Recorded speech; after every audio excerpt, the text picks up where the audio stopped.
Clara Whitmore drove her fists into the bread dough so hard the wooden table cracked at the leg. Flour flew up in a pale cloud around her wrists, coating her forearms white to the elbow, and she kept going, pressing, folding, slamming, because the moment she stopped, the quiet would rush back in. And the quiet in that kitchen was the loudest thing she had ever heard. It was the sound of a life nobody was coming to save. It was the sound of a woman who had learned at 28 years old that survival and living were not the same thing at all. If this story is already pulling at something inside you, I want you to do one thing right now. Hit that subscribe button and turn on notifications so you don't miss a single part. This story is going to take you somewhere real. And when you're settled in, drop a comment and tell me what city you're watching from. I want to see how far this little tale travels. Now let's get into it. The bread always told the truth about Clara Whitmore, even when Clara herself did not. On the mornings when grief sat heaviest on her chest, when she woke before dawn and lay in the dark, listening to the absence of another body beside her, the bread came out dense and hard, misshapen loaves that she ate herself and did not offer to anyone. On the mornings when something almost like hope flickered through her, before she was fully awake, before she remembered everything, the bread came out soft and golden and smelled like the kind of life she used to believe she was going to have. Most mornings, it came out somewhere in between, which meant Clara Whitmore was somewhere in between, which was exactly where she had lived for the past 3 years since the morning a ranch hand rode up to her front door and took his hat off and said, "Ma'am, there's been an accident," and the whole shape of everything she thought she was changed in the space of 4 words. Thomas Whitmore had been dead and in the ground for 37 months. Clara had counted every single one of them. She was not counting them out of love anymore, though she had loved him in the practical and daily way that a woman loves a man she has chosen to build something with. She was counting them because grief, she had learned, was not the dramatic weeping thing that the church ladies described when they brought over their casseroles and their soft eyes, and their particular brand of pity that tasted like charity and left you feeling smaller than before they arrived. Grief was administrative. Grief was going through her husband's desk drawers and finding IOUs he had never mentioned. Grief was a lender in Cheyenne who sent a letter 3 weeks after the funeral explaining what Thomas had borrowed and what Clara now owed. Grief was selling the 2 best horses first, and then the cattle, and then watching the ranch itself pass into someone else's hands while she moved her few remaining possessions into the small house on the edge of Ridgeline, Wyoming, that had belonged to her grandmother and that nobody had wanted to buy. She had the house. She had the kitchen. She had her grandmother's recipe for sourdough starter and the knowledge of what to do with it. That was the full accounting of what Clara Whitmore had at 25 years old, and she had made it work because the alternative was not making it work, and Clara had never been built for surrender. She sold bread to the general store on Tuesdays and Fridays. She sold pies when she could afford the sugar. She took in mending on the side because her stitches were small and even, and the ranchers' wives trusted her work, even when they did not particularly trust her company. She was tolerable to them in the way that a useful tool is tolerable. You kept it around because it served a function, not because you had any particular affection for it. You hear she turned down the Henderson's boy. That was Mabel Pruitt's voice carrying through the open window of the general store on a Tuesday morning 3 months ago, carrying the way Mabel's voice always carried deliberately, like a stone thrown with good aim. Perfectly decent young man. What does she think she's waiting for? Pride, said someone else, someone whose voice Clara didn't recognize immediately. Some women, once they've had independence, they don't know how to step back from it. It's sad, really. Clara had set her bread down on the counter and counted out the coins the storekeeper gave her and walked out without her face changing by a single degree. She had done that walk, the one where you kept your chin level and your shoulders back and your expression pleasant and distant, so many times in 3 years that it no longer cost her anything visible. It cost her something. She didn't have a name for something that she paid in private at night in the small house on the edge of town where nobody saw her and nobody came. She had turned down the Henderson boy because he was 22 years old and thought that offering to take on her debts was the same as offering her dignity. She had also turned down Martin Coyle, who was 40 and lonely and smelled like tobacco and made her feel like a practical solution to a problem rather than a person. She had turned down both of these offers, not because she was proud, though she was, but because she had already been practical once in her life, and practical had left her with "I owe us," and a letter from Cheyenne, and the sound of dirt hitting a coffin lid. If she was going to be alone, she preferred to be alone honestly. It was on a Wednesday morning in October, when the sky over Wyoming had gone that particular shade of pewter that meant real cold was coming, that Ethan Cole rode into Ridgeline. Clara didn't see him ride in. She was in her kitchen, which faced the back of the property, not the road, and she was up to her elbows in dough, and she was humming. She didn't always hum. She did it without thinking about it, the same way she breathed without thinking about it. And it was only the moments when she caught herself doing it that she felt the particular complicated feeling of a person who has discovered a small happiness they are not sure they are entitled to. The song didn't have a name. It was something her grandmother had hummed, a sound more than a melody. 3 notes that repeated with small variations, and Clara had carried it inside herself for so long that it felt like it lived in her ribcage and not in her memory. She was deep inside it when she heard the footsteps on her back porch. She stopped. She lifted her head. Her hands were still pressed flat into the dough. "Hello?" she called, and her voice came out steadier than she felt, which was a skill she had developed and was quietly proud of. "Beg your pardon, ma'am." The voice was low, unhurried, and it came from just outside the screen door. "I didn't mean to disturb you. I could smell your bread from the road, and I ain't eaten since yesterday morning, and I'd be obliged if you had anything you could spare. I can pay." Clara pulled her hands out of the dough, wiped them on her apron, and went to the screen door and looked at him. He was leaning against the porch rail with his hat in his hands, which told her something. A man who takes his hat off when he's asking for something either has manners or has learned to perform them convincingly. And in Clara's experience, the difference between those two things took a little time to identify.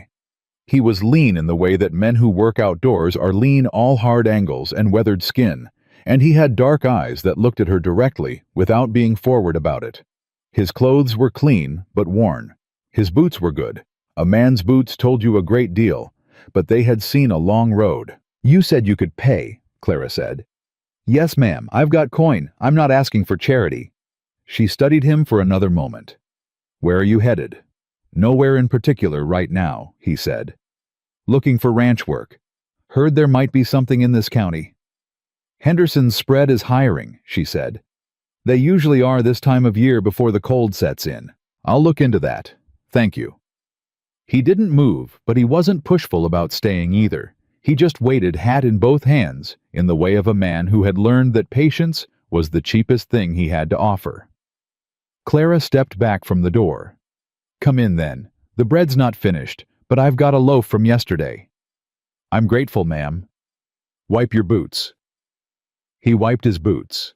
She noticed that. She cut him a thick slice of the previous day's sourdough and poured him a cup of coffee from the pot on the stove, without being asked, because that was what you did when someone was cold and hadn't eaten, and she set them both on the table and went back to her dough.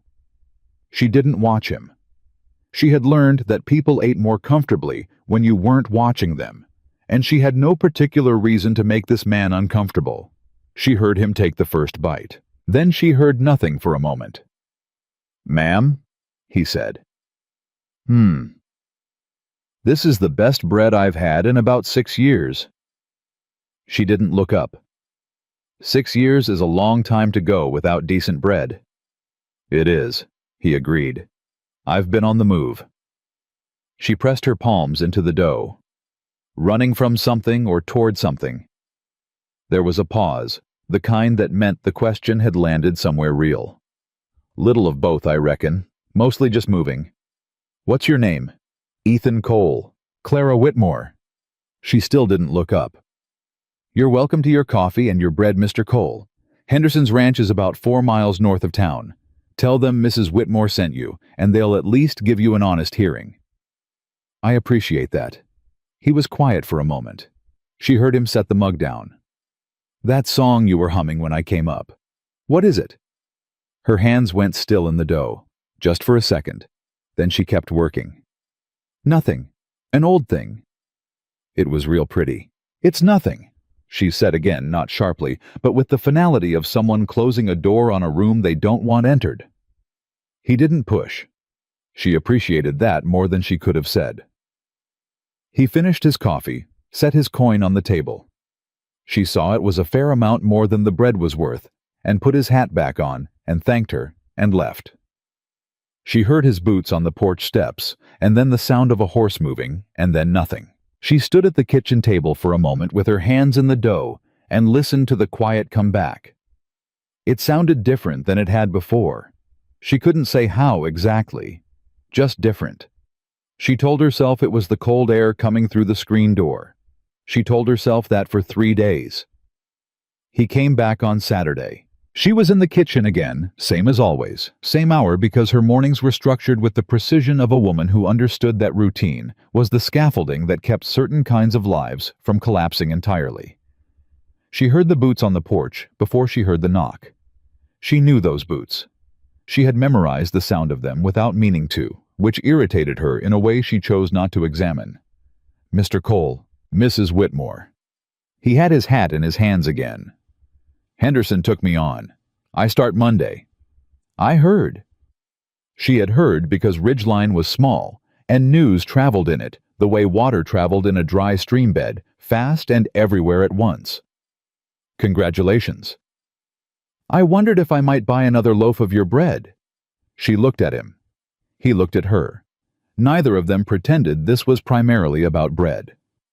I've got one almost ready, she said. You can wait on the porch if you like. I'd appreciate that. He sat down on the porch steps without being invited to sit, which she found she didn't mind the way she thought she might. Most men who sat on her porch without being invited did it to make a point about their comfort in a space that belonged to her. Ethan Cole did it the way a stray dog sits down near a warm window, not claiming anything, just grateful for the proximity to warmth. She brought the bread out when it was done and sat down on the other end of the steps with her own cup of coffee, because it was her porch, and she could, and they sat in the cold October air, and she cut the loaf, and he ate, and she drank her coffee, and they were quiet together, in a way that did not demand to be filled. You got family around here? He asked eventually. No, you... No. A pause. Had a brother. He's gone now. I'm sorry. It was a while back. He turned the bread in his hands. You always bake alone. Always, she said. You always hum like that? She looked at him sideways. You asking about my humming again? I reckon I am. It's a habit, she said. My grandmother did it. I picked it up somewhere along the way, and I haven't been able to put it down. What does it do for you? He asked, and the question was so direct and so free of any kind of judgment that it caught her completely off guard. She looked at her coffee cup. It keeps the quiet from getting too loud. He was still for a moment. Then he nodded, like she had said something that made complete sense to him, and she felt something strange move through her chest. The sensation of being understood by someone who had no obligation to understand you.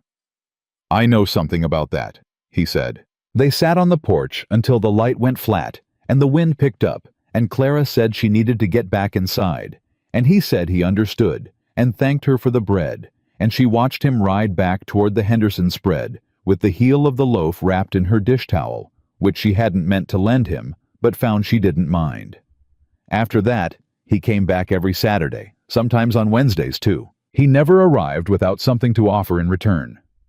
The first Wednesday, he spent 2 hours without being asked, fixing the porch rail he had leaned against the first time he came, which had been loose and wobbling since the previous spring. He did it quietly and efficiently and without making a production of it, and when Clara came out to see what the hammering was about, he just said this was going to give way. I had the nails in my saddlebag. I didn't ask you to do that, she said. No, ma'am, you didn't. She looked at the repaired rail. Thank you, she said, which was harder to say than it sounded, because she had spent 3 years not accepting help from anyone in this town without examining every possible motive behind the offering. You're welcome, he said, and went back to what he was doing. The following Saturday, he brought the dish towel back washed and folded. She stood in the doorway looking at it for a moment, and then looked at him. You washed it, she said. I borrowed it, he said, as if that were all the explanation required. And in a way it was. The town noticed. Of course the town noticed. Ridgeline, Wyoming, in the October of 1882, was a place of limited entertainment and unlimited appetite for the private business of its residents, and a rugged stranger spending his Saturdays on the widow Whitmore's porch was the kind of thing that fed that appetite considerably. Clara knew they were talking. She could feel it in the way conversation changed its cadence when she walked into the general store, in the particular careful politeness that Mabel Pruitt employed when she was working up to something. She knew it was coming. It came on a Tuesday in the second week of November while she was delivering her bread to the store. "Clara," said Mabel Pruitt, appearing from between the fabric bolts, the way Mabel always appeared, as if she had been there the whole time waiting. "I hope you'll forgive me if I speak plainly." "You will regardless," said Clara, pleasantly stacking her loaves on the counter. Mabel pressed her lips together. "People are talking about that cowboy, the one from Henderson's place." "Are they?" "He's been to your house several times." "He buys bread," said Clara. "I sell bread. It's a commercial arrangement." Clara, Mabel's voice dropped, took on the texture of genuine concern that Clara had learned to distrust, because genuine concern in this town always came wrapped around something that was really about the person offering it. You know how it looks. A widow alone entertaining a man nobody knows anything about. "I'm not entertaining anyone," said Clara. "He sits on my porch. I sell him bread. People are saying—" "I know what people are saying," said Clara, and her voice stayed level and pleasant. But she turned and looked at Mabel Pruitt directly for the first time in the conversation, and something in her face made Mabel stop speaking. "People have been saying things about me since before my husband was cold in the ground. They said I was foolish to stay in Ridgeline. They said I was proud for not marrying again. They said I was strange for living alone." She picked up her empty basket. "I've been living alongside what people say for 3 years, Mabel, and I'm still here, which is more than I can say for most of what they've predicted about me." She walked out of the store with her basket and her chin level, and her expression pleasant and distant, the way she had practiced. She walked all the way home before she let herself feel the shake in her hands. Because the truth was, the thing that shook her was not Mabel Pruitt's opinion. The thing that shook her was the possibility that Mabel Pruitt was right, not about her dignity, which Clara was not worried about, but about the simpler and more terrifying fact that Ethan Cole's Saturdays had become the shape around which she organized everything else. That she baked her best loaves on Saturday mornings. That she had begun to listen for the particular sound of his horse on the road. That the humming had come back not just as habit, but as something that felt close to what the word gladness meant. And gladness, Clara Whitmore had learned at a cost she was still paying, was the most dangerous thing a woman in her position could afford. That Saturday she let him sit on the porch as usual. She brought out the bread as usual. She poured the coffee as usual. And then she sat down and looked at the grain of the porch wood and said, "People are talking about you coming here." He didn't answer right away. She could feel him looking at the side of her face. "I figured they would be," he said. "It's going to make things difficult for me," she said. "People in this town have long memories and short charity, and they don't need much reason to—" She stopped, pressed her lips together. "I've worked very hard to keep to keep things on an even footing here, to be seen a certain way." "What way is that?" She looked at him then. "Respectable," she said. "Self-sufficient, not a woman who needs watching after." Ethan held his coffee cup with both hands and looked out at the yard. "And my being here threatens that." "It complicates it," she said carefully. He was quiet for a moment. Then he said, "Mrs. Whitmore, I'll be honest with you. I'm not here because I'm looking for anything particular from you.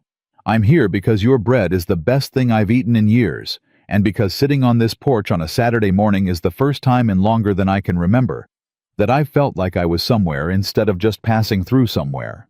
He paused.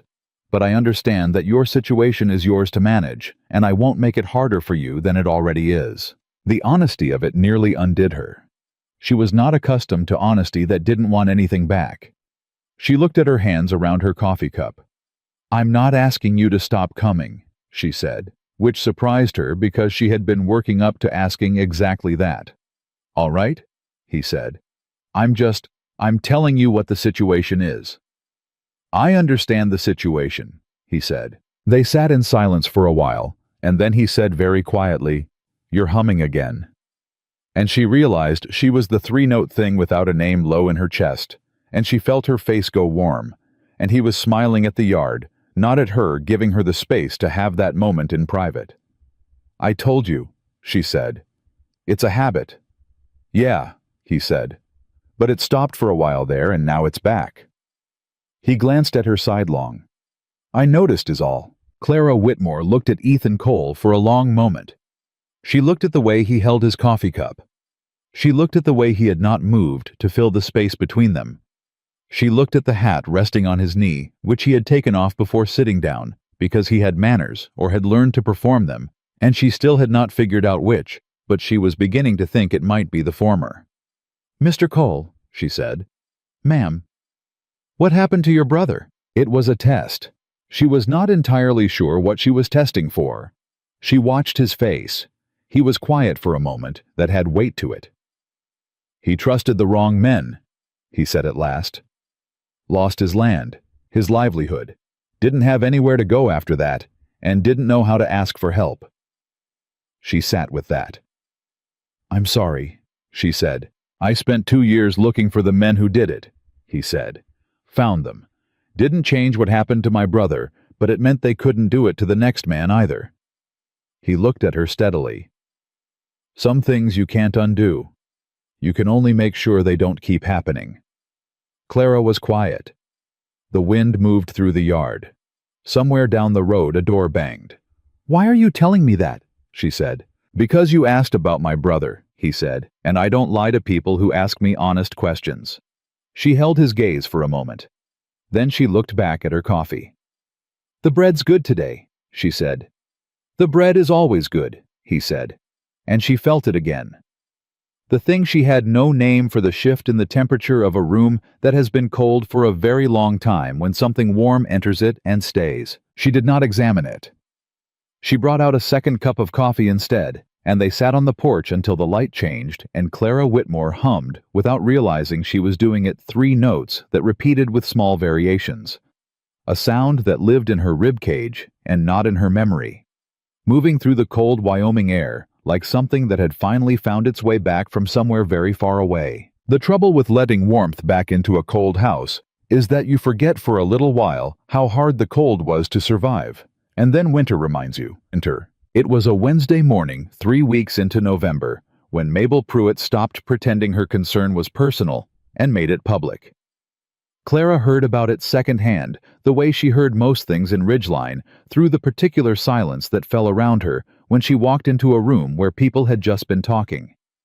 She had gotten good at reading that silence. It had its own vocabulary. The storekeeper's wife, Janet Oakes, was the one who finally told her outright, because Janet was a decent woman who believed that bad news delivered kindly was still better than bad news delivered by ambush.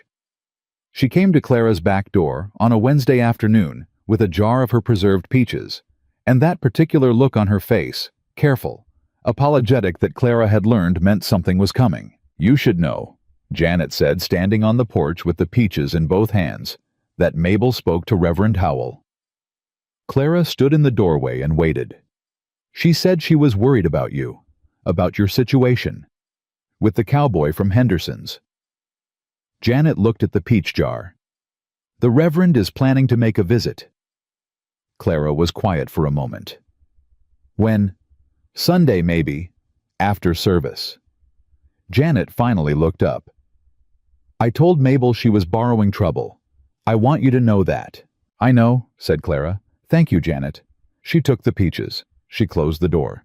She stood in the kitchen with the jar in her hands and felt the familiar compression in her chest, the one she had learned to recognize as the sensation of a world that had already decided what she was allowed to be tightening its grip. She did not hum that afternoon. Saturday came, and Ethan came with it, and Clara made a decision before he even knocked that she was not going to tell him about Reverend Howell or Mabel Pruitt or the conversation Janet had relayed. She had been managing this town's opinions for 3 years without anyone's help. and she was not going to start performing her problems for an audience, now, not even an audience of one who had shown himself in every way she could measure to be genuinely and quietly on her side. He brought firewood. She hadn't asked him to. She came out at the sound of his boots on the porch and found him stacking split logs against the side of the house with the methodical efficiency of a man who has done this 1,000 times. And her first reaction was irritation. The particular irritation of a self-sufficient woman who has been given something she needed without having to ask for it. And her second reaction, following immediately and uncomfortably on the heels of the first, was that she wanted to cry, which she would not do and did not do. But the wanting was there, and she noted it. "You didn't have to do that," she said. "I know." He didn't stop stacking. "Henderson's getting more than he needs off the north pasture. He said I could bring what I wanted." "That's not the point." He stopped then and looked at her straight on the way he did when he thought she was saying one thing and meaning another. "What is the point, Mrs. Whitmore?" She held his gaze. "The point is that I manage fine." "I know you manage fine," he said. "That doesn't mean managing fine is the same as having enough firewood."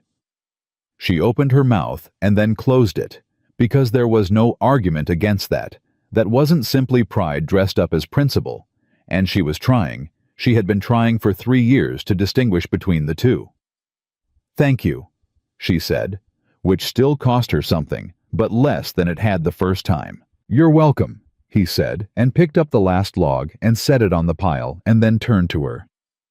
"You all right? You look like you've been carrying something heavier than usual." "I'm fine." He looked at her for a moment. She could feel him deciding whether to push it, and she appreciated, as she had come to appreciate, that he made the right call. "All right," he said. "Then I'd like some of your bread if you've got it, and maybe you could tell me how your week went." She almost said it was fine. The same reflexive answer she gave to everything.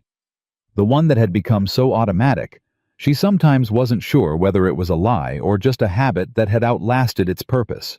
Instead, she said, "Come in then." They sat at her kitchen table, which was new. He had not been inside before, only ever on the porch, and she watched him take in the kitchen with the kind of looking that didn't turn into commentary. He noticed things she could see that in his eyes. But he didn't perform his noticing, and she respected that. She put the bread on the table and poured the coffee and sat down across from him and said without quite planning to, "Reverend Howell is going to pay me a visit." Ethan set down his coffee cup. "On account of me." It wasn't a question. She nodded. "Clara," he said, and it was the first time he had used her given name, and they both noticed it, a small shift, a door opening half an inch. "If my coming here is making your life harder, I need you to tell me. Not manage it around me. Tell me." "I'm telling you now." "You're telling me about the Reverend," he said. "That's different from telling me what you want." She looked at the table. "I don't know what I want," she said. "I know what I should want, which is not to be the subject of half the conversations in this town. I know what I should do, which is probably to tell you that you've been a kindness and a help, and that the commercial arrangement has run its natural course." She stopped. "But," he said. She looked up at him. "But you fixed my porch rail without being asked, and you brought back the dish towel washed and folded, and you brought firewood without making it into a charitable act, and I haven't—" She stopped again. "I haven't had someone in my kitchen in 3 years who wasn't here to deliver pity." Ethan was quiet. He looked at his hands on the table. "I'm not pitying you," he said. "I don't think I've ever pitied you. You're the least pitiable person I've met in a good long while." "The town doesn't see it that way." "The town," he said carefully, "sees a widow alone and assumes alone means broken. And a man coming around assumes he's taking advantage of someone they've already decided can't fend for herself." He met her eyes. "But you and I both know that's not what's happening here." "What is happening here, Mr. Cole?" She said it quietly, not as a challenge, as a real question. The kind she didn't ask anyone anymore, because she had stopped believing the answers would be honest. He held her gaze for a long moment. "I reckon something I haven't had a name for in a long time," he said. "And I'm not going to push past what you're ready for. but I'm also not going to pretend it isn't there. Clara Whitmore sat across from Ethan Cole in her kitchen, with her coffee going cold between her hands, and felt the careful scaffolding she had built around herself over 3 years shift like a house that has found its foundation again after a long season of settling. It didn't fall. It just moved. And sometimes moving was more frightening than falling. "Finish your bread," she said, "and then we'll see about Sunday." Reverend Howell came on Sunday afternoon as predicted, with his hat in his hands and his pastoral concern arranged across his features like a man who had practiced this particular expression and was fairly satisfied with how it had come out.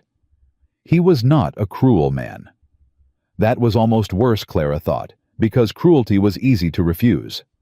Kindness that came wrapped around an ultimatum required a different kind of nerve. "Clara," he said, settling into the chair she offered him, because she had been raised with manners, even if Ridgeline hadn't been raised to deserve them. "I want to speak with you friend to friend." "All right," she said. "People in this congregation care about you." "People in this congregation are interested in me," she said pleasantly. "That's not quite the same thing." Reverend Howell cleared his throat. "The cowboy from Henderson's. He's been here. Several times." "He has." "Clara, I want you to think about what that says, about your reputation, about what Thomas would have—" "Don't," she said. Her voice stayed level. Her hands under the table went still. "Don't bring Thomas into this, Reverend. You didn't know Thomas well enough to speak for him, and I knew him well enough to know he would not want his name used as a fence to keep me in." The Reverend's expression shifted, not unkindly, but with the particular recalibration of a man who had expected an easier conversation. "I'm not trying to fence you in. I'm trying to protect you." "From what?" "From a man nobody knows. From talk that could damage you." "The talk is already happening," she said. "It started before Mr. Cole ever set foot on my porch. It started the month after Thomas died, when I didn't collapse the way the town expected me to, and it hasn't stopped since." She folded her hands on the table. "If I'm going to be talked about regardless of what I do, I'd like to at least be doing something worth talking about." The Reverend stared at her. "Clara, I appreciate your visit," she said, standing. "Truly, and I understand you mean well. But Mr. Cole has done nothing improper, and I have done nothing improper, and I am going to ask you to carry that message back to whoever sent it, because I suspect the concern in this case traveled downhill from a source that isn't as pure as the pastoral." Reverend Howell left. Clara stood in her kitchen and pressed both palms flat on the table and breathed in slowly through her nose. Then she started the bread for Saturday. What she didn't expect, what she had not calculated into any version of her planning, was what happened at the Henderson spread on Thursday. She heard it from Janet Oakes again at the store. There had been a confrontation. 3 men from town, she didn't get all the names, but she got 2 of them, and one of them was Mabel Pruitt's husband, which explained several things had ridden out to Henderson's spread and had words with Ethan Cole. Janet didn't know exactly what was said. She knew that Ethan Cole had not thrown a punch which the men had apparently been hoping for, as it would have given them a cleaner reason to have him run out of the county. She knew that he had stood his ground and had spoken quietly and had not given them what they wanted. She knew because Henderson himself had told his wife, and his wife had told Janet, that Ethan Cole had come in afterward and worked the rest of his shift without a word about it to anyone. Clara stood in the middle of the general store, with a bolt of calico cloth in her arms, and felt something she was not prepared for move through her like a current. She went home. She set the cloth down on the table. She stood in the kitchen for a long time. She thought about a man who had been confronted by 3 strangers on her behalf and had not told her. Had absorbed it and said nothing, and come back Saturday, the same as always, for her bread for the porch, for the 3-note hum. She couldn't seem to stop around him. She thought about the cost of that kind of quiet dignity, which she understood better than most, because she had been paying it herself for 3 years. She thought about what it meant that she was angry at him for not telling her, and what it meant that underneath the anger was something that felt dangerously close to the word grateful, and underneath the grateful was something she wasn't ready to name yet. But it was there, and it had been there for longer than she wanted to admit. Saturday morning, she was in the kitchen before dawn. The bread she put together that morning was the best she had made in years. She knew it the moment the dough came together under her hands, elastic and alive, the starter, doing exactly what it was supposed to do. And she worked it with a precision and a care that had something almost ceremonial about it, because she had decided something in the long quiet between Thursday and Saturday morning. And the decision had settled in her chest, with the particular weight of things that are true. He came at his usual hour. Boots on the porch, knock at the door. She opened it before he could knock a second time. He looked at her face and read something in it that made him go still. "You heard," he said, not a question. "Why didn't you tell me?" He held her gaze. "Because it wasn't your problem to carry. They came after you because of me. They came after me because they've decided you need protecting from yourself," he said, "and I don't agree with that assessment, and I told them so." "What exactly did you tell them?" He almost smiled, the small one at the corner of his mouth that she had learned to watch for. "I told them that a grown woman who bakes her own bread and pays her own debts and keeps her own house doesn't require 3 men on horseback to manage her social calendar." Clara looked at him. Something rose in her throat that might have been a laugh and might have been something else entirely. "You said that. Words to that effect." She stepped back from the doorway. "Come in, Ethan." He came in. He sat at the kitchen table. She put the bread between them and poured the coffee and sat down across from him, and neither of them said anything for a moment. And the kitchen was warm, and the bread was the best she had made in years. And outside, Ridgeline was doing whatever Ridgeline was going to do. And none of that, for the first time, felt like the most important thing in the room. "They're not going to stop," she said. "No," he agreed. "They're going to keep finding ways to make this difficult." "Probably," he said. "And you're still going to come on Saturdays?" He looked at her steadily. "If you want me to." She picked up her coffee, looked at the grain of the table, set it down. "Last night I baked a loaf at 3 in the morning," she said. "Not because I needed to. Because I couldn't sleep, and getting up to bake was the only thing that made sense. And when I was working the dough, I was humming, and then I realized why I was humming." She stopped. "Why?" he said quietly. She looked up at him. "Because you were going to come in the morning," she said, and that was enough to make the quiet bearable. Ethan Cole sat very still across from her. The kind of still that was not absence, but presence total, and careful, and real. "Clara," he said. "Don't say anything easy," she said. "I'm not interested in easy." "I wasn't going to," he said. And then after a moment, "I've been at Henderson's 3 weeks, and every morning I wake up, I think about your bread and your porch, and that sound you make. And I think I could stay in one place again. I didn't think I could after my brother. After everything." He looked at his hands on the table. "That frightens me some." "Good," she said. He looked up. "Good. It frightens me too," she said. "And I've been frightened alone for 3 years. It's better to be frightened with someone who at least washed the dish towel."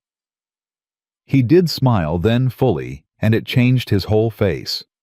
And Clara Whitmore, who had taught herself to be unmoved by a very great many things, felt it move through her, like the first warm morning after a very long winter, sudden and real and not entirely safe and completely worth it. "Now eat your bread," she said. "It's the best I've made in years, and I'm not going to have it go cold while we sit here being frightened together." "Yes, ma'am," he said. And outside, Ridgeline kept talking. And inside, neither of them were listening anymore. The thing about a town that has made up its mind about you is that it doesn't need new evidence. It just needs a new occasion. The occasion came on a Tuesday, the first week of December, when Clara walked into the general store and found 4 women gathered at the fabric counter in the particular arrangement that meant the conversation had been good before she arrived and was now suspended, waiting for her to leave so it could resume. She recognized all of them. She had sewn buttons back onto their husbands' coats. She had sold them bread for their Sunday tables. She knew the names of their children. She set her basket on the counter and asked for flour and salt, and gave them nothing. Not a flinch, not a glance, not the satisfaction of knowing they had landed anything. The storekeeper filled her order without meeting her eyes, which told her the conversation had been happening in here too. Not just at the fabric counter, and that it had been happening for long enough that even he had taken a side. She paid. She picked up her basket. She walked to the door. "It's a shame," said one of the women behind her. Not loudly, not quietly, calibrated perfectly for Clara to hear, and for no one to be accountable for. A woman her age, making a spectacle. Clara stopped walking. The whole store went still. She stood with her hand on the doorframe and made a decision in the space of 2 seconds that she knew she would either be proud of or regret for a long time. Then she turned around. "A spectacle," she said. Her voice was even. "I sell bread, Mrs. Carver. I sit on my porch. I drink coffee with a man who fixes things that are broken and says what he means and doesn't send 3 other men ahead of him to do what he's afraid to do himself." She looked at each of them in turn, the careful, deliberate look of a woman who is done being invisible. When that becomes a spectacle, I think the problem isn't the show. It's the audience. She walked out. Her hands were shaking by the time she reached the road, but they were shaking the way hands shake after you've done something that needed doing, not from fear, from the force of it. She was halfway home when she heard boots on the road behind her, and turned, and it was Ethan. He had been coming out of the hardware store on the other side of the street. He had seen her come out of the general store. He had read something in the way she was walking. She didn't know what. She wasn't aware of walking any particular way, and he had crossed the road without hesitating. "Clara." "I'm fine," she said automatically. "I know you're fine," he said, falling into step beside her without making a production of it. "You're always fine. That's not what I asked. You didn't ask anything." "I was about to." She looked straight ahead. "I told Mary Carver that the problem with the spectacle is the audience." There was a pause. "In front of witnesses. 4 of them." He was quiet for a moment. Then, "Good." She glanced at him sideways. "You think that was good? I think you've been swallowing things for 3 years that would have choked a lesser person," he said. "I think the fact that you said it out loud in public to someone's face instead of into your bread dough is a thing worth noting." She stopped walking. He stopped beside her. They stood in the middle of the road in the cold December air, and she looked at him and felt the complicated internal movement of a woman who is being seen clearly by someone else for the first time in longer than she can clearly remember, and who is not yet certain whether that is a relief or a danger. "You were watching me," she said. "I was on the other side of the street," he said. "I wasn't watching you. I saw you." "There's a difference. Watching means I was waiting for something," he said. "Seeing means I couldn't help it." Clara Whitmore stood in the road in Ridgeline, Wyoming, and felt something she had not felt in 3 years shift in her chest. Not break, not collapse, but open the way a window opens after a long winter, carefully, an inch at a time, letting the cold out and whatever was warmer in. "Walk me home," she said. "Yes, ma'am," he said. He walked her home. He stayed on the porch until dark. They talked about his brother more than he had before, how his name was Daniel, how he had been the kind of man who laughed easily and trusted too readily, and how the men who had taken his land had done it with paperwork and patience, 2 forged signatures, and a lien that shouldn't have existed. And by the time Daniel understood what had happened, it was already legally done. Ethan had spent 2 years unraveling it, learning more about land records and deed filings and courthouse clerks than he had ever wanted to know until he understood exactly how it had been done and could prove it to the county assessor. "Did they go to prison?" Clara asked. "One did," he said. "The other 2 left the territory before I could finish building the case, but the land went back to Daniel's estate." A pause. Not that it helped him much by then. She was quiet. What did help him? Ethan looked at his hands on his knees. "Knowing somebody cared enough to fight for it," he said.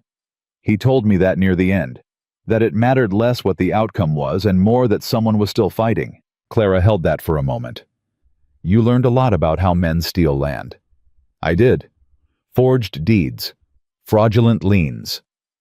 She said it slowly, something turning over in her mind. "You could recognize it if you saw it again." He looked at her.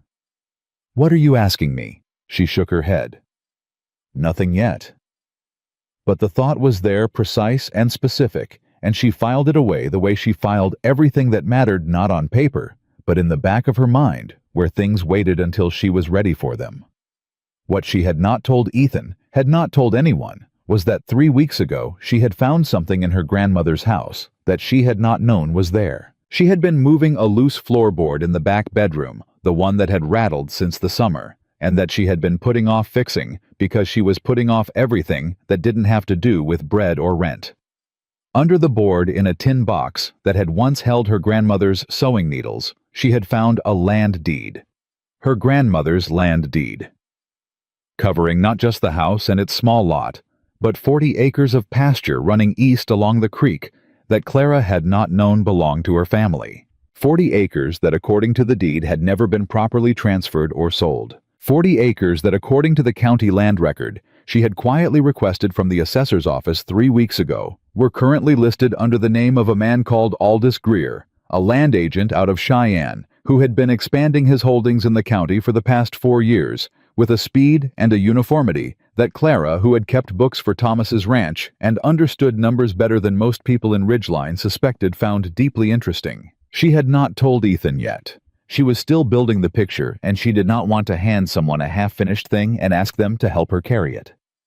She had learned that particular lesson the hard way from a husband who had handed half-finished things to the wrong people and ended up with iOS and an early grave. But she was thinking about it when she went to sleep that night, and thinking about it when she woke up before dawn, and the thinking had a shape to it now, a direction, and for the first time in 3 years, the thing she was working on didn't feel like survival.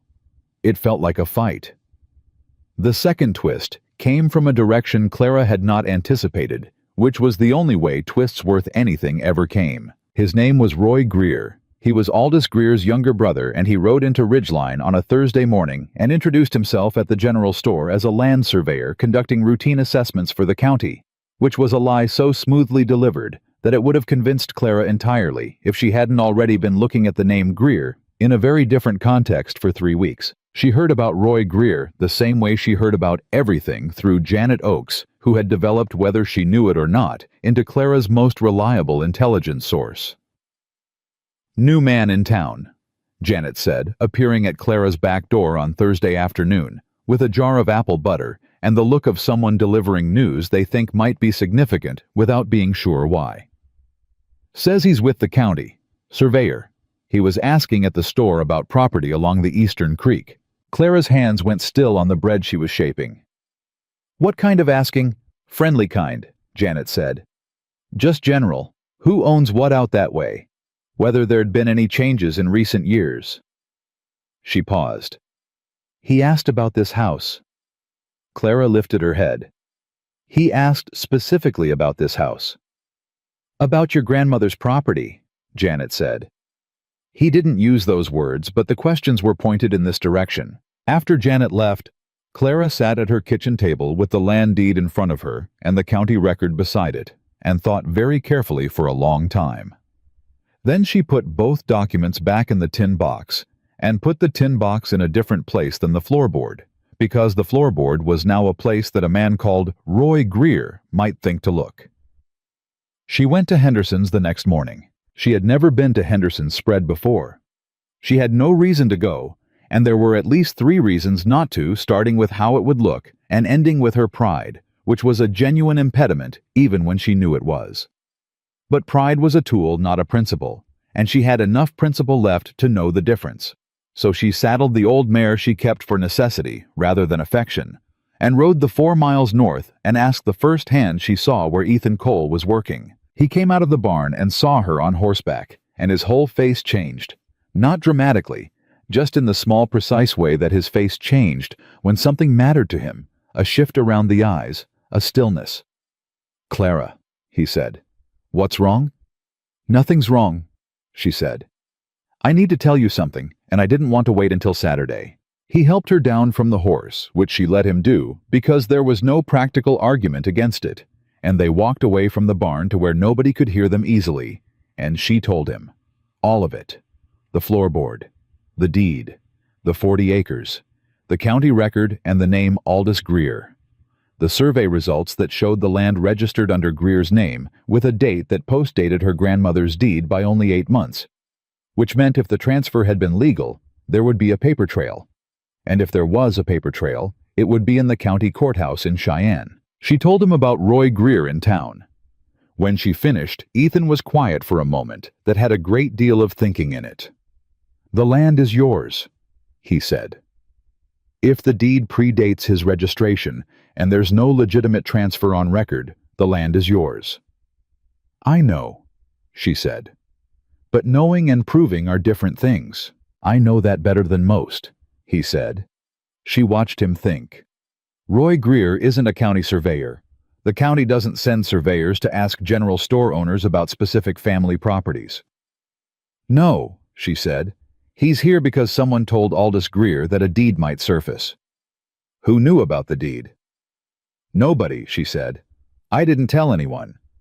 But I did request the county record from the assessor's office 3 weeks ago. And if Aldous Greer has a relationship with that office, then he'd know someone had been asking questions." Ethan finished. They looked at each other. "He's going to move fast," Ethan said. "If he knows you've been looking at the records, he's going to try to get ahead of whatever you're building." "I know," said Clara. "That's why I came today." He looked at her steadily. "What do you need?" "I need someone who knows how this kind of fraud works," she said. "From the inside. Who knows what the paperwork looks like, and where the forgeries tend to happen, and what a legitimate transfer actually requires versus what a fraudulent one leaves out." "I know all of that," he said. "I know you do," she said. "That's why I'm here and not anywhere else." Something passed across his face. She couldn't name it precisely, but it was in the neighborhood of moved the expression of a man who has been trusted with something real by someone who does not give trust easily and knows what that costs. "There's a courthouse in Cheyenne," he said. "There is. And a county assessor's office with records going back 30 years. And I have my grandmother's original deed with her signature on it," she said, "and a date that precedes Roy Greer's brother's paperwork by 8 months. Clara." He held her gaze. "If we pull this thread, it's not just going to be Mabel Pruitt and Reverend Howell and 3 men on horseback at Henderson's gate. This is different. Aldous Greer has money and reach, and he's been at this for years." "I know," she said. "It could get ugly." "Ethan." She said his name with a particular steadiness. "My grandmother built that house. My grandmother worked that land. It was taken with a pen and a piece of paper and a courthouse clerk who either didn't look carefully or was paid not to. And I have been living in that house and paying on debts that should never have been my responsibility, and I have been managing fine." She held his gaze. "I am done managing fine. I want what's mine." The silence that followed was not empty.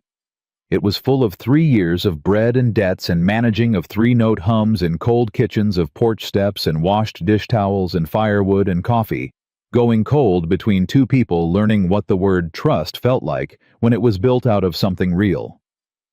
"All right," Ethan said. "All right," she said. "I'll need to see the deed and the county record." "I'll bring them Saturday." He nodded. Then something shifted in his expression, something careful and deliberate, and he said, "Roy Greer asked at the store about your house today." "I know." "He might come to the property." "He's welcome to knock on my door," she said. "I'll answer it." Ethan looked at her for a long moment. "You're not afraid of him." "I'm afraid of plenty of things," she said. "He's not one of them." She picked up her mare's reins. "The things I'm afraid of are the things worth being afraid of. Men like Roy Greer are just obstacles. I've been stepping around obstacles my whole life." She put her foot in the stirrup and swung up and looked down at him from the saddle. He was looking at her the way he had looked at her on her porch that first Saturday, when she'd said the quiet was too loud, and he had nodded like she'd said something that made complete sense with a fullness of attention that still, even now, caught her somewhere unprepared. "Saturday," she said. "Saturday," he said. She rode back toward Ridgeline and didn't look back because she already knew he was watching her go, and that was enough. What she didn't know, what she couldn't have known yet, was that when she arrived home and put her mare in the small paddock and went inside to start the afternoon bread, Roy Greer was already standing on her front porch. He was a large man, broader than his brother from what she had heard, with a suit that was too good for a county surveyor and a smile that moved only in the lower half of his face. He was holding his hat and smiling when she came around the side of the house and saw him, and something in her chest went immediately precisely cold. "Mrs. Whitmore," he said, "I hope you don't mind my calling. My name is Roy Greer. I'm with the county assessor's office. I was hoping to ask you a few questions about your property." Clara looked at him, at the suit, at the smile that didn't reach his eyes, at the hands holding the hat, big hands, patient hands, the hands of a man who was very comfortable waiting. She thought about the tin box in its new location. She thought about Ethan in the barn 4 miles north and what he had said about moving fast. She thought about her grandmother's deed and the date on it, and the 8 months that stood between her and 40 acres that someone had decided she didn't need to know about. "Of course," she said, and her voice was warm and easy and completely steady. "Come inside, Mr. Greer. I'll put on coffee." She opened the door and let him walk in ahead of her, and she followed him in and closed the door behind them. And inside, Clara Whitmore was not afraid at all. She was ready. Roy Greer drank his coffee, the way men drink coffee when they are not thinking about the coffee at all. Holding the cup, lifting it at intervals, setting it down, his eyes moving around the kitchen with the particular patience of someone cataloging a room they intend to return to under different circumstances. Clara sat across the table from him and kept her hands visible and her face pleasant and her mind running fast beneath it, the way it always ran when she was working through a problem, quick and quiet, and giving nothing away on the surface. "Your property line runs east along the creek," he said. "My house sits on the lot my grandmother left me," Clara said. She made it simple, deliberate, as if she'd never looked at any deed beyond the one covering the house. "Small lot. Not much to survey." Right. He smiled again, the bottom half smile. "There's been some question at the assessor's office about the creek boundary. Routine matter. Some of the old deed descriptions in this county were written without precision, and we've been going back through and standardizing." "That sounds like a great deal of work," Clara said pleasantly. "It is," he agreed. "Your grandmother, Margaret Holt, was it? She filed her original deed around 1851. Clara noted that he knew the year. He hadn't asked. He already knew. "I believe that's right," she said, as if she wasn't entirely sure. "She passed before I was old enough to discuss property with her." "Of course." He turned the cup on the table. "Would you happen to have any documents from that time, old deed, survey notes, anything of that nature?" There it was. Clara had been waiting for it the way you wait for the punch you know is coming.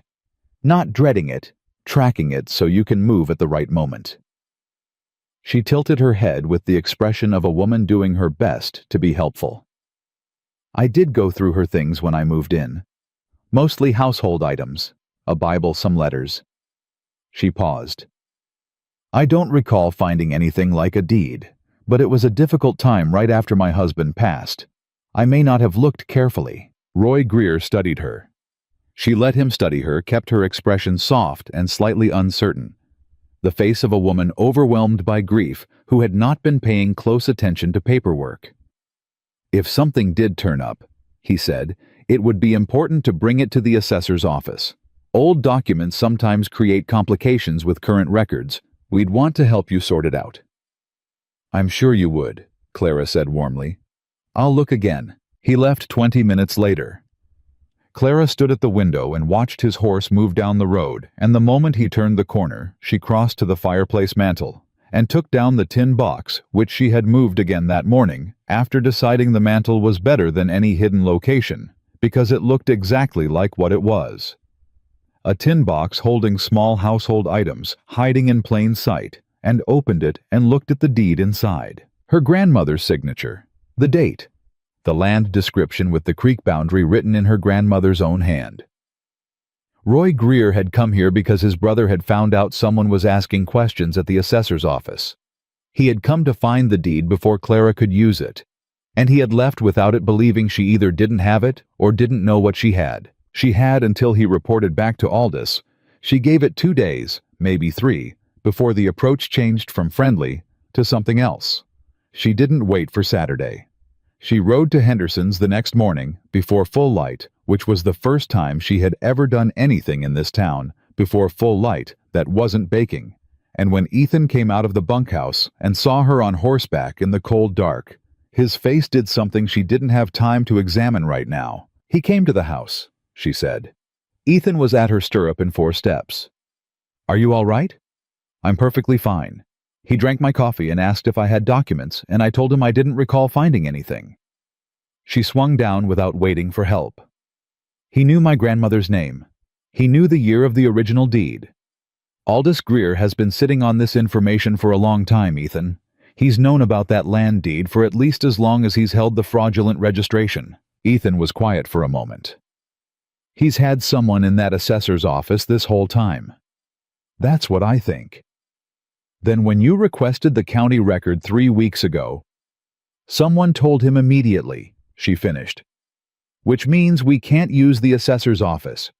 Whatever we file there goes directly to Greer before it goes anywhere legitimate." They stood in the cold dark, and the thinking between them was almost audible. "There's a federal land office in Cheyenne," Ethan said. "Separate from the county system. If the original deed was filed with the territorial government before Wyoming had county administration, the record would be there, not in the county office." Clara looked at him. "You know that for certain. My brother's land was the same situation. Territorial filing predating county records." His voice was careful, steady. "If your grandmother filed before 1869, the original is in the federal system, and Aldous Greer has no hand in it." 1851, Clara said. "My grandmother filed in 1851. The silence that followed had the quality of a thing clicking into place. "He doesn't have access to the federal record," Ethan said. "No," Clara said. "He doesn't. And if we go to the federal land office in Cheyenne, directly bypassing the county, we take his inside man out of the equation entirely," Clara finished. She looked at him steadily. "Can you get away from Henderson's?" "For how long?" 3 days, maybe 4. He looked at her for a moment. "You want to go to Cheyenne?" "I want to go to Cheyenne," she said. "With the deed, with the county record showing the fraudulent registration, and with someone who has already done this once and knows exactly what he's looking at when he gets there." Ethan didn't hesitate. "I'll talk to Henderson this morning." She nodded, started to turn back to her horse. "Clara." She stopped. "You trusted me with this," he said. "I want you to know I understand what that cost you." She stood with her back to him for a moment. "Don't make it sentimental," she said. "It's a practical decision. You have skills I need." "Yes, ma'am," he said, and she could hear the small smile in it, and it cost her something to not turn around, but she didn't, because there were things that needed doing, and sentiment was a luxury she would deal with later. She rode home and started bread, because her hands needed something to do, and she was deep in it, flour on her arms, the starter doing its work. The 3-note hum moving through her chest, without her meaning it to, when the knock came at her front door, which was different from Ethan's knock at the back, and her hands went still. She wiped them on her apron, went to the front door, opened it. Aldous Greer himself was on her porch. She had not seen him before. She had built a picture of him from documents and second-hand accounts and Roy Greer's expensive suit, and the man on her porch matched and exceeded that picture in every uncomfortable way. He was 60 perhaps, with the settled confidence of a man who had been getting what he wanted for long enough that he no longer thought about the machinery of it. He was dressed better than anyone in Ridgeline. He smiled at her with his whole face, which was somehow worse than Roy's bottom-half smile. "Mrs. Whitmore," he said, "forgive me for calling without notice. My name is Aldous Greer. I'm a land agent out of Cheyenne, and I believe we may have some overlapping interests regarding your property." She looked at him. "How interesting," she said. "Come in, Mr. Greer." She let him in. She put on coffee she had no intention of drinking. She sat across the table from him, and listened to him explain with the smooth patience of a man who has done this many times that there was some confusion in the county records regarding the eastern creek boundary of her property, and that he had an interest in the parcels along that creek, and that it might be mutually beneficial for them to come to an arrangement. "What kind of arrangement?" she said. "I'd be willing to compensate you for a formal transfer," he said. "Fair market value for the lot, including the house. You'd be in a stronger financial position, free of the burdens of maintaining a property alone." He paused, and the pause was carefully weighted. "I understand your circumstances have been difficult since your husband passed. This would give you a fresh start somewhere." Somewhere.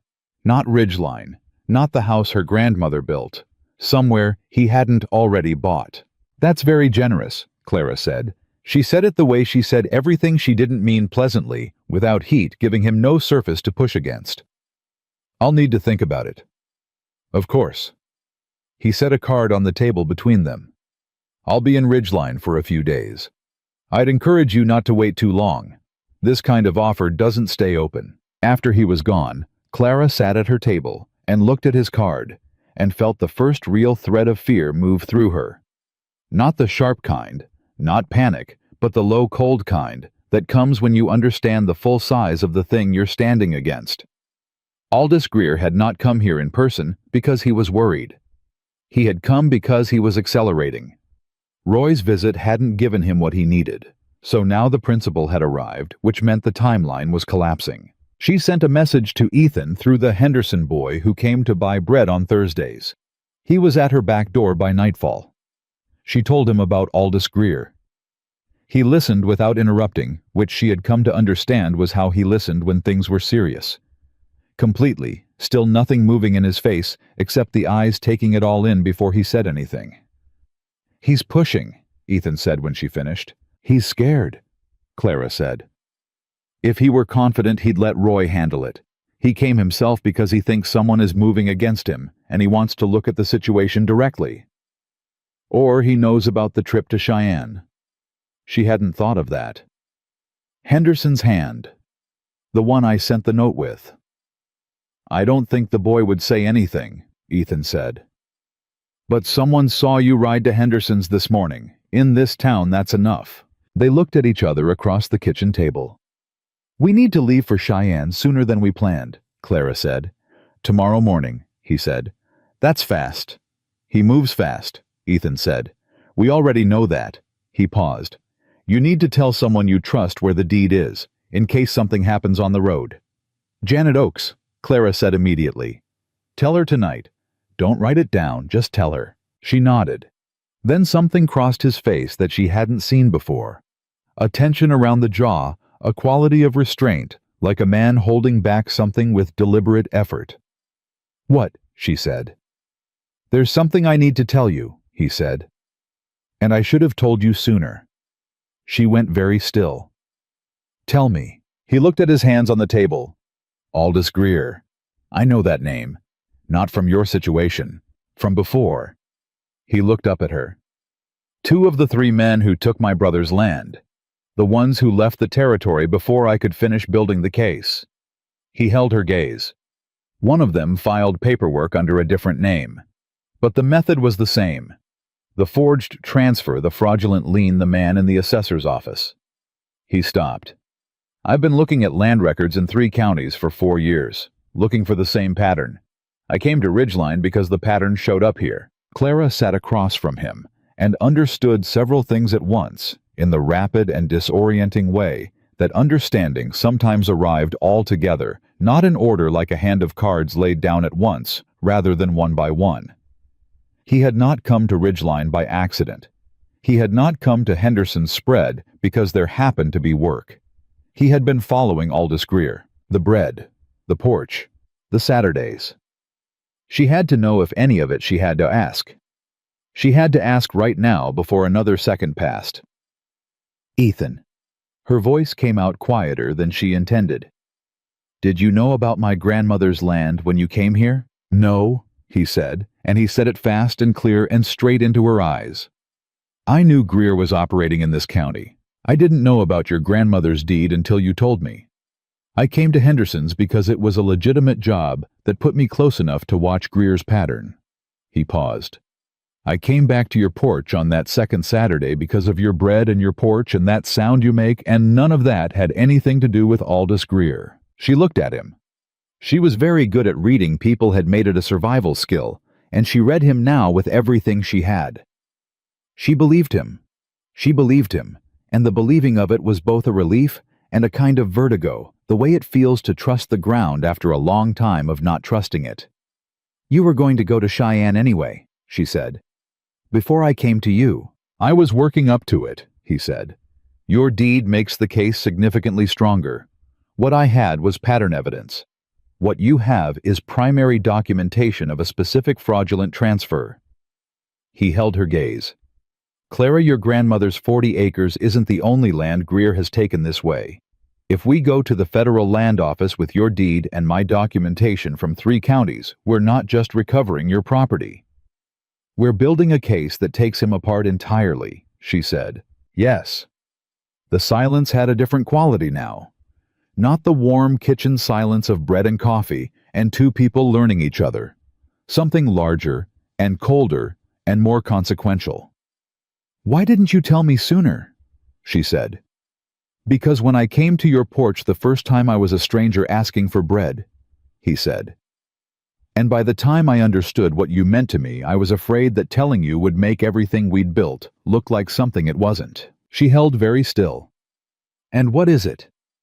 What we built, he said, is real, every bit of it, independent of Aldous Greer or my brother or your grandmother's 40 acres.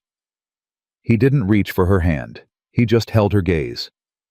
But I understand if knowing it changes things for you. Clara Whitmore sat in her kitchen in her grandmother's house on land that had been taken from her family with a pen and a lie, and looked at the man across the table from her and made a decision in the way she made all her real decisions.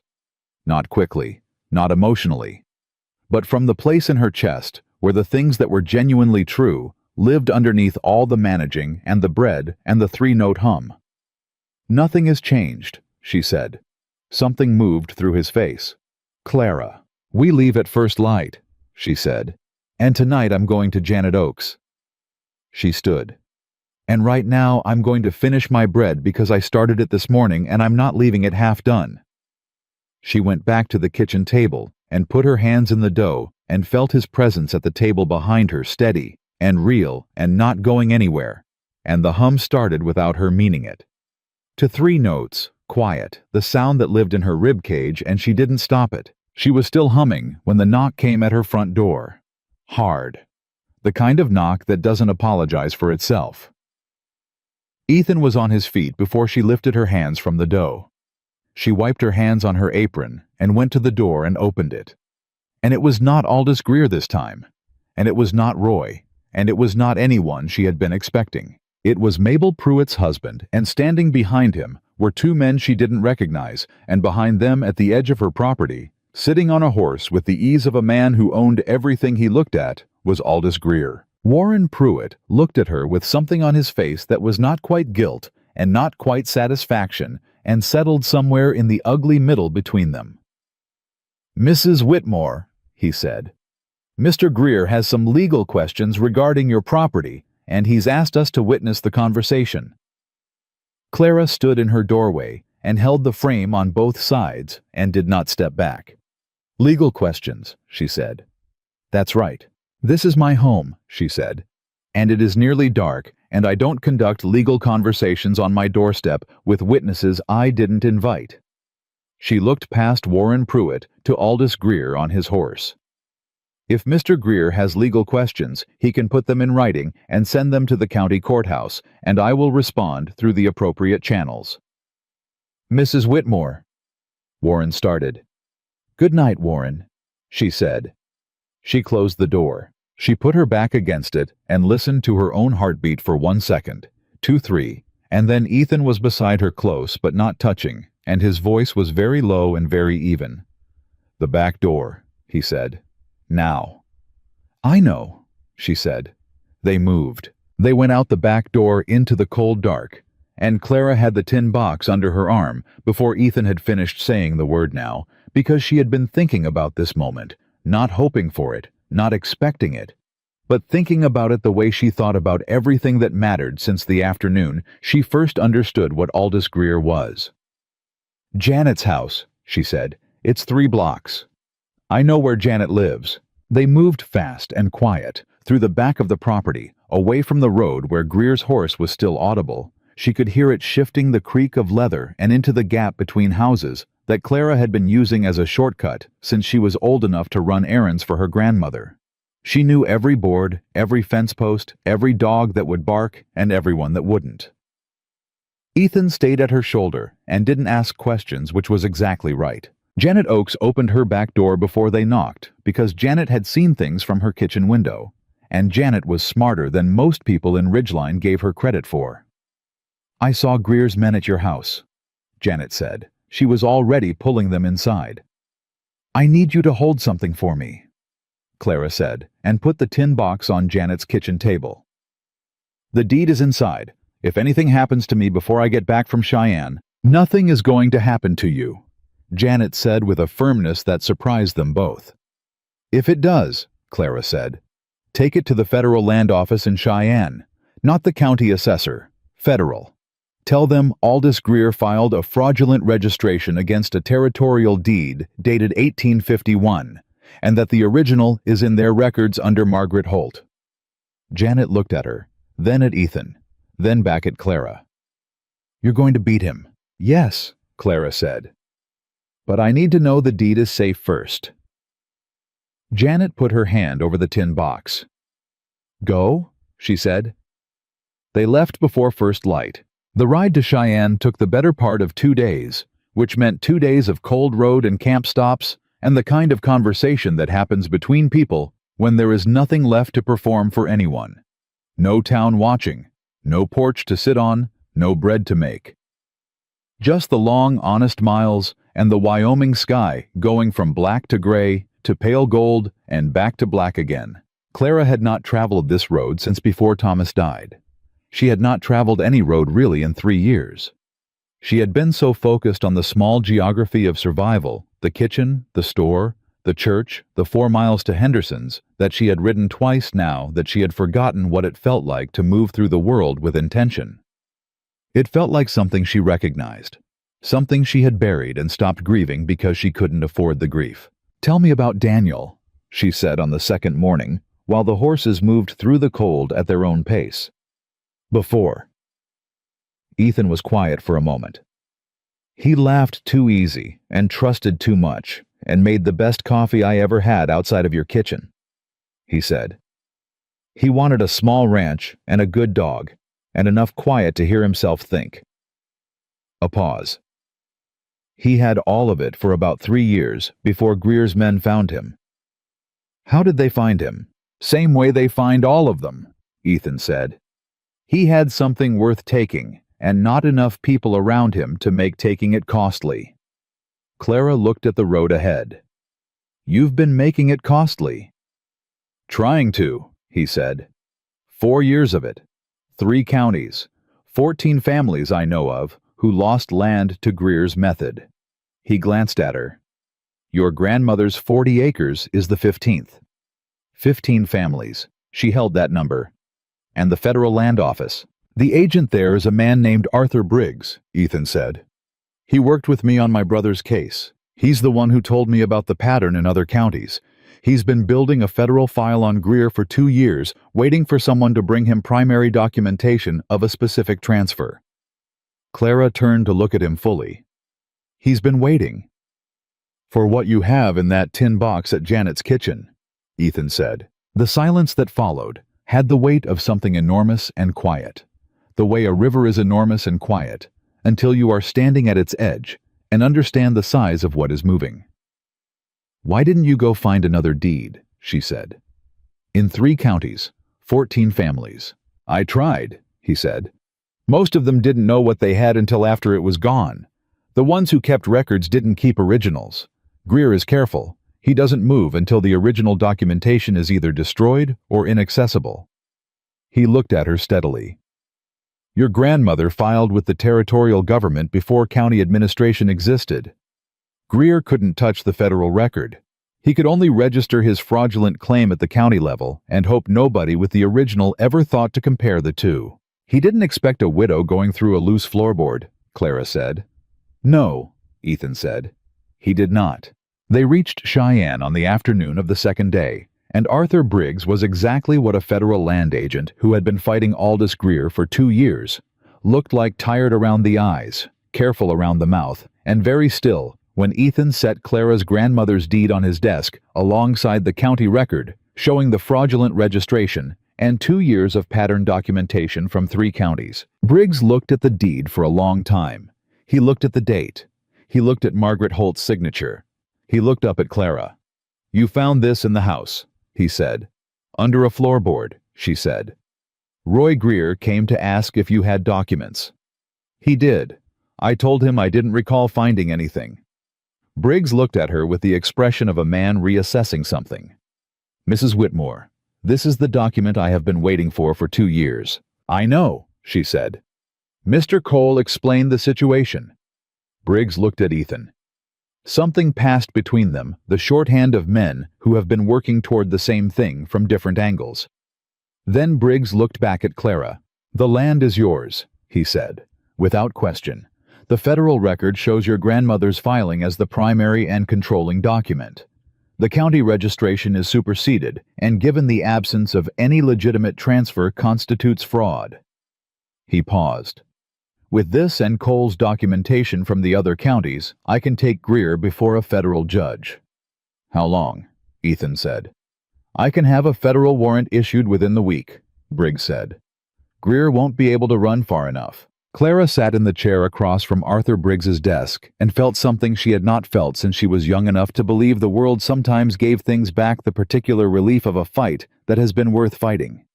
It didn't make her light. It made her solid. Grounded in a way that 3 years of managing had not been able to give her, because managing was about staying upright, and this was about being right. "There are 14 other families," she said. Briggs looked at her. "We know about several of them." "Ethan has documentation on all 14, she said. "I want them included in whatever case you build. My 40 acres is not the only thing that needs to come back to where it belongs." Briggs looked at Ethan again.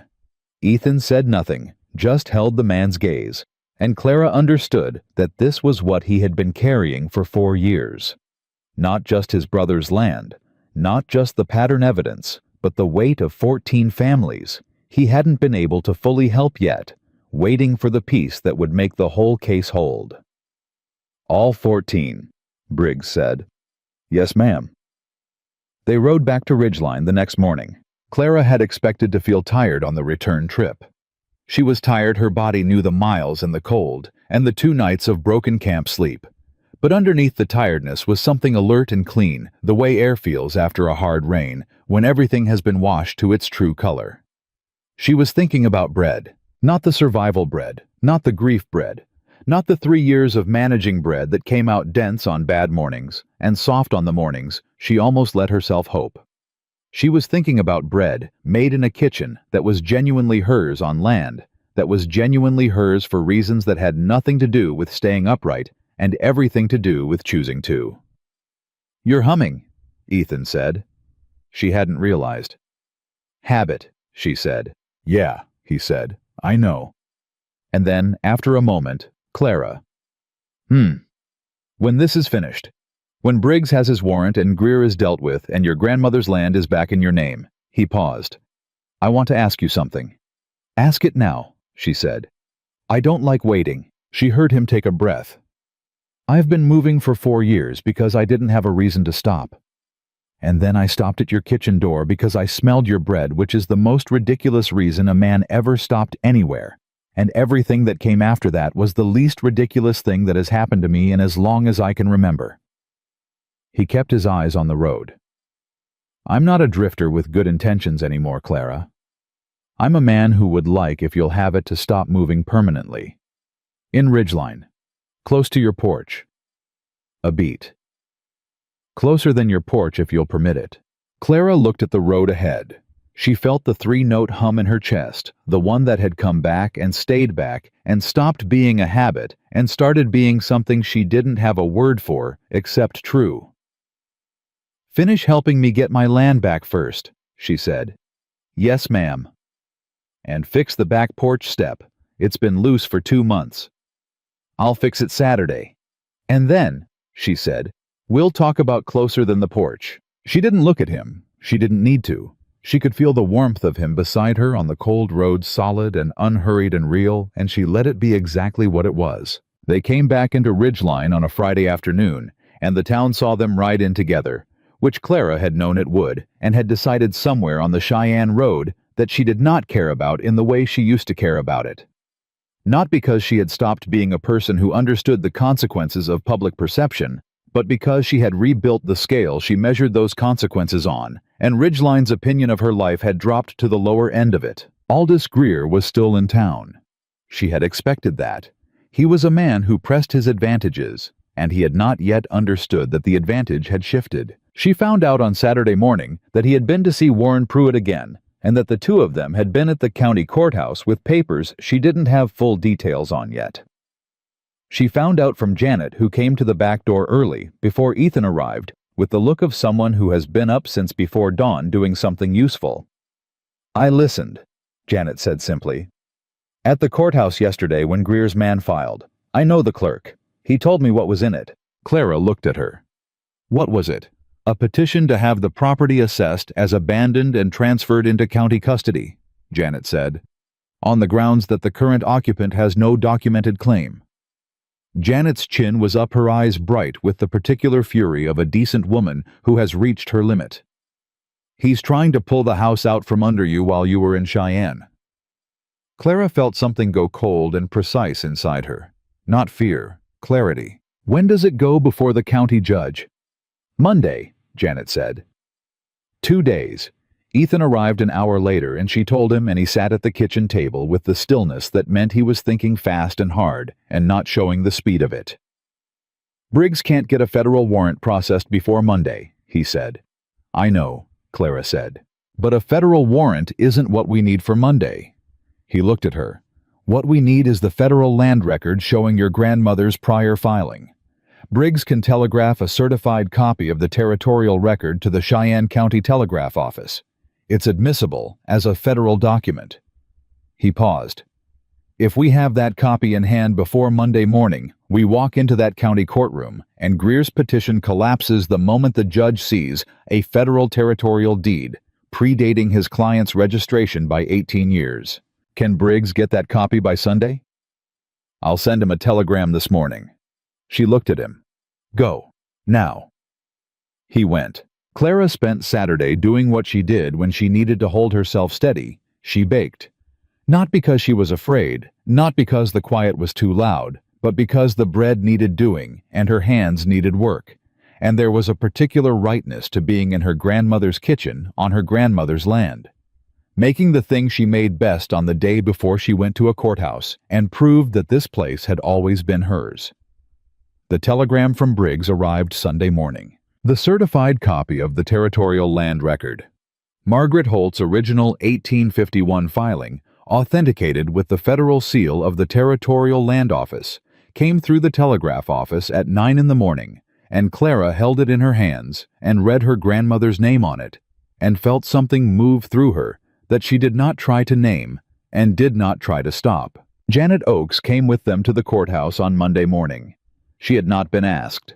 She appeared at Clara's door at 7 in the morning, in her good dress, with her jaw set, and said, "I'm coming." And Clara said, "I know." And that was the end of it. Ethan was at the door 2 minutes later. He saw Janet. He tipped his hat. "Mrs. Oakes." "Mr. Cole," Janet said, "let's go take back what's hers." The county courtroom was not large. It did not need to be for what happened inside it, which took less than 40 minutes from start to finish and had the compressed, irreversible quality of something that had been a long time building. Aldous Greer was there with 2 men who were presumably lawyers, well-dressed and confident in the way of men who have appeared before this particular judge before and found it agreeable. Roy Greer sat behind them. Warren Pruitt sat behind Roy. Mabel Pruitt had not come, which Clara noted and set aside. The judge was a thin man named Harker, who had the manner of someone who had heard most things twice already and was not impressed by the first telling. He called the petition, and Greer's lawyer stood up and laid it out: abandoned property, no documented claim. County custody, very orderly, very smooth. Then Judge Harker looked at Clara. "Mrs. Whitmore, you have a response." Clara stood. She had dressed carefully that morning, not to impress, but because the occasion required it, and she respected occasions that required things. She placed the federal certified copy on the bar in front of the judge. "Your Honor," she said, "I have a certified copy of the territorial land filing made by my grandmother Margaret Holt with the Federal Territorial Land Office in 1851. The document bears the federal seal and the signature of the territorial land agent." She paused. The property in question was registered with the county assessor's office by Aldous Greer in 1874, 23 years after the original federal filing, without any record of a legitimate transfer from my grandmother or her estate. She looked at the judge directly. "The federal record is the controlling document. The county registration is superseded by it, and the absence of any transfer document means Mr. Greer's registration constitutes fraud." Silence in the courtroom. Greer's lawyer said something about county jurisdiction. Judge Harker looked at him with the expression of a man who has heard most things twice and found this particular version deeply unimpressive. "A federal territorial deed predates and supersedes county registration," Harker said. "That is not ambiguous." He looked at the certified copy. He looked at Greer. He looked back at the copy. "This petition is denied. The property identified in the 1851 territorial filing belongs to the estate of Margaret Holt, and by inheritance to Clara Whitmore, and any conflicting county registration is void." He set the paper down. "And I'm going to be sending a note to Arthur Briggs at the Federal Land Office, because this is not the first time the name Greer has appeared in this courtroom in a context I find worth examining." Aldous Greer stood up. Judge Harker looked at him. "Sit down, Mr. Greer," he said without raising his voice at all. Greer sat down. It was over. Not everything. Not immediately. Briggs's warrant came through 4 days later, and Aldous Greer was taken into federal custody before he could reach the territorial border. And Roy Greer followed him a week after that. And the county assessor who had been feeding Greer information from the inside resigned without being asked, and left Ridgeline on a Tuesday with no forwarding address.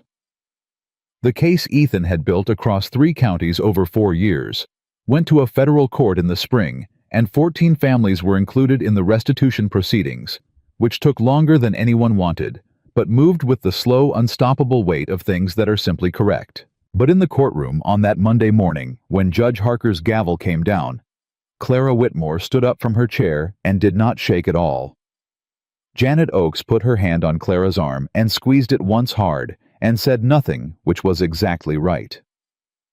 Ethan stood beside her and held his hat in both hands, and looked at her with the full and unmanaged expression of a man who no longer has any interest in managing his expressions around this particular woman. "Your grandmother would be proud," he said. "My grandmother," Clara said, "would have done it herself and not needed to wait for a loose floorboard to give her the deed."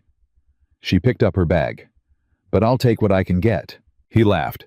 She had not heard him laugh fully before the real version, not the small corner-of-the-mouth thing, and it was the best sound she had heard since the day she learned bread could come out golden instead of dense, which was the day she had learned she might survive after all. They walked out of the courthouse into the cold December air, and Ridgeline was there, the same as it always was, the same store and the same road, and the same particular quality of sky over Wyoming that went from gray to gold in the space of a breath. Some of the same people on the street who had been talking about her for 3 years. Some of them looked. Most of them looked away. Warren Pruitt was standing near the courthouse steps. He looked at Clara as she came out, and then looked at his boots, and then looked back at her. And she could see the complicated and uncomfortable arithmetic happening behind his eyes. The ledger of a man who had been wrong in a public and irreversible way, and was beginning to understand what that was going to cost him in the long accounting. Clara looked at him for a moment. "Good morning, Warren," she said pleasantly, and kept walking because she was done performing her grudges for other people's comfort, and she was done performing her grace for them either. She walked back to her house, her grandmother's house on her grandmother's land, and she started the bread. Ethan came in and rolled up his sleeves without being asked and fixed the back porch step with the nails he had in his saddlebag and the competence of a man who has always been better at doing than at saying.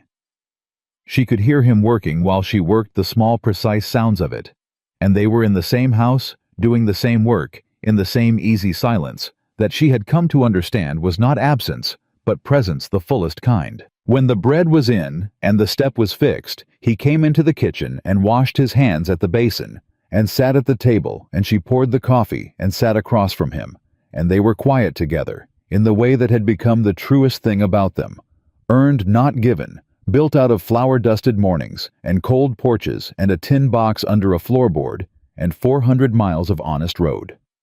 "The step's fixed," he said. "I heard," she said. He picked up his coffee. "There's a fence line along the eastern creek boundary that's going to need posting once the land is formally back in your name." "I know. That's a two-person job." "I know that too," she said. He looked at her across the table. "Clara." She looked at him.